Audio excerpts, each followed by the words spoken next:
Oi pessoal, de volta com o Biomédico Explica. Eu tinha prometido falar sobre obesidade, mas por conta do Dezembro Vermelho, que tem a ver com AIDS e HIV, como está escrito ali, eu mudei a ordem disso. Então fica aqui comigo se você quiser saber um pouquinho mais sobre o assunto. Hoje nós vamos falar sobre HIV, AIDS e vamos focar principalmente nas novidades e nos avanços científicos nessa área. Mas vamos começar pelo início. O que é o Dezembro Vermelho? O Dezembro Vermelho é uma campanha nacional de conscientização sobre HIV e AIDS. A gente aproveita o Dia Internacional de Luta contra a AIDS, que é o dia 1º de dezembro, e institui aqui no Brasil, a partir de 2017, o Dezembro Vermelho. Como eu falei, foi instituído em 2017 pela Lei 13.504. E por que é vermelho? É por conta do símbolo de consciência e luta contra a AIDS, que é aquela fitinha vermelha que todo mundo conhece. Então, o Dezembro Vermelho, ele reforça essa necessidade de conscientização contínua. A gente sempre vai ter uma pessoa nova, a gente sempre vai ter uma pessoa que não conhece sobre o assunto, e nem sempre as pessoas mais jovens têm a mesma vivência que as pessoas mais velhas tiveram, porque infelizmente nós ainda não temos uma cura. Mas vamos lá. Qual é a diferença entre HIV e AIDS? O HIV, vírus da imunodeficiência humana, é um vírus que ataca o sistema imune. AIDS, que é a síndrome da imunodeficiência adquirida, é a doença que pode ser desencadeada pelo HIV. Geralmente a AIDS surge, se não houver nenhuma intervenção, 10 anos em média após a infecção pelo HIV. Antigamente era uma progressão inevitável. As pessoas que tinham HIV eventualmente progrediam para a AIDS. Só que hoje em dia, graças aos avanços científicos, a gente sabe que não é mais assim. A AIDS hoje é bem diferente do que ela era há alguns anos atrás. Uma coisa que não mudou é o preconceito e o estigma que o paciente carrega. A gente vê isso constantemente, eu nem vou trazer exemplos aqui. Isso afeta o paciente e às vezes levando ao surgimento de depressão, ansiedade, que o próprio vírus já pode causar, além de diminuir a aderência que a pessoa vai ter ao tratamento. Eu já expliquei sobre aderência em outro vídeo aqui, no vídeo sobre as doenças crônicas. A aderência é a pessoa seguir direitinho e manter lá certinho o tratamento. Por conta de haver tanto preconceito ainda, isso mostra como é importante essa conscientização contínua sobre o assunto. Com esses desenvolvimentos científicos que eu citei, hoje a maior parte das pessoas não desenvolve a AIDS, ela se mantém apenas com uma infecção crônica pelo HIV. Mas infelizmente a gente ainda tem casos de AIDS. Pessoas mais idosas, pessoas que começam o tratamento de forma tardia, pessoas que têm algum outro problema imunológico, pessoas que não aderem ao tratamento, tem pessoas que não querem se tratar. Essas pessoas, infelizmente, ainda evoluem para o quadro de AIDS. Fora que também podem existir barreiras ao acesso ao tratamento. Por exemplo, a população em situação de rua tem uma prevalência elevada de HIV/AIDS. Então, por quê? Porque eles não têm acesso, muitas vezes, ao tratamento. Então, esse é um fator que também deve ser levado em consideração. Eu falei da AIDS hoje, mas e o HIV hoje? Como eu falei, o HIV hoje se tornou, na grande maioria dos casos, uma infecção crônica por conta do surgimento da terapia antirretroviral, que a gente chama de TARV. Essa terapia mantém o vírus sob controle dentro do organismo, não permitindo que ele se replique e, consequentemente, evitando que se desenvolva a AIDS. Uma pessoa que faz o TARV, que faz o tratamento antirretroviral, ela pode chegar numa situação que a gente chama de indetectável. O que significa isso? Significa que você não consegue mais detectar o vírus dentro dessa pessoa de forma direta. Os nossos métodos, o vírus está lá ainda, tem muito pouquinho ainda, mas os métodos que nós temos de detecção não conseguem encontrar esse vírus. Essa pessoa, então, dita como indetectável. Acontece que ela continua produzindo anticorpos, então dá para ver que ela ainda está com a infecção pelo HIV. Uma coisa muito interessante é que o indetectável também é intransmissível. Então, uma pessoa que vive com HIV e está indetectável porque faz a TARV, ela não transmite a infecção. Mas como que é o tratamento antirretroviral? Geralmente é um comprimido com associação de 3 drogas. Essas drogas vão ter 3 funções diferentes. A primeira função é evitar a replicação do vírus, e geralmente é usado para isso o TDF. Eu não vou ficar falando o nome complicado das drogas, mas eu vou escrever aqui embaixo, vou usar a sigla, que é geralmente que as pessoas usam mesmo. O segundo ponto é evitar que, existindo o vírus, mesmo existindo uma pequena quantidade, ele não consiga entrar na célula. Aí nós temos 2 drogas que nós podemos escolher, ou a 3-TC ou a FTC. E por último, uma droga que impeça que o vírus se integre no nosso DNA, que isso é uma coisa que os vírus fazem, né? Eles botam o material genético deles dentro do DNA da célula. E quem evita isso vai ser a terceira droga da terapia antirretroviral, pode ser tanto a EFV ou o DTG. Então a pessoa toma esse comprimido com essa combinação de drogas, que vai ser de acordo com o que o médico resolver para aquele paciente, né? Você vai ter uma de cada uma dessas classes.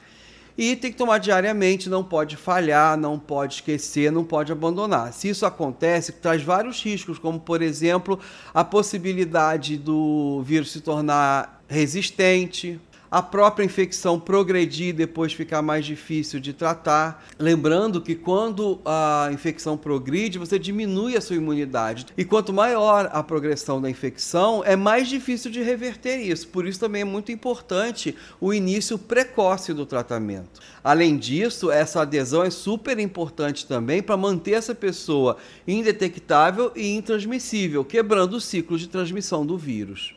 Inclusive, uma das formas de transmissão é que a gente chama de transmissão vertical, é quando a mãe passa para o bebê que ela está gerando. E nesses casos também se usa a TARV. Aí é uma TARV específica, você usa principalmente TDF, 3-TC e DTG, porque são as mais seguras no caso de uma gestante, para evitar que a mãe passe o HIV para o filho.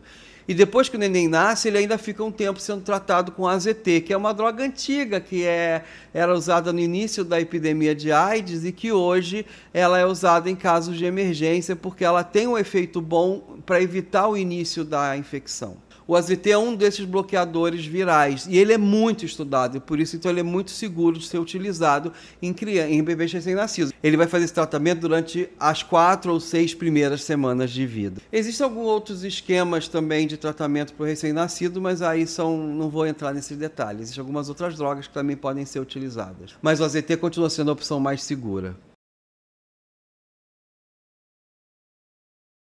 Você já ouviu falar de PrEP e PEP? Essas estratégias são fundamentais na prevenção do HIV. Eu vou explicar como elas funcionam e como elas têm mudado a perspectiva de luta contra o vírus. A partir do desenvolvimento e das pesquisas sobre o tratamento antirretroviral que é utilizado nos pacientes HIV positivos, se desenvolveram 2 novas terapias que são não de tratamento, mas de profilaxia, de prevenção.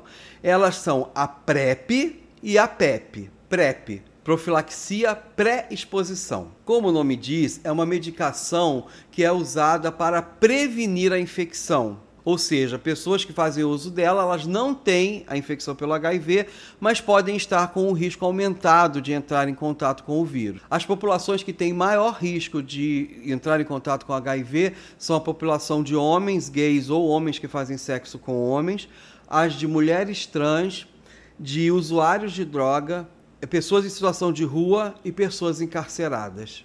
E também para casais sorodiferentes, ou seja, quando um é HIV positivo e o outro não. Para você terem uma ideia que ainda existem essas populações que correm risco maior, na população brasileira a prevalência da infecção pelo HIV é de 0,4%. O que é prevalência? É uma relação entre o tamanho da população e a quantidade de pessoas que têm aquela condição, no caso, a infecção pelo HIV. Então, na população geral do Brasil, 0,4%. Quando a gente chega nas populações de risco, vamos ver que essa prevalência aumenta bastante. Em homens gays ou homens que fazem sexo com homens, essa prevalência chega a 18%. Entre mulheres trans e travestis, essa prevalência sobe para até 37%, de 17% a 37%. Em trabalhadores do sexo, que é outra população que eu esqueci de falar lá no início, gira em torno de 5,3%. que é mais ou menos a mesma prevalência das pessoas que usam droga ou álcool, 5%. Em mulheres privadas de liberdade pode chegar a 3% e, infelizmente, nós não temos levantamentos e estudos com homens privados de liberdade.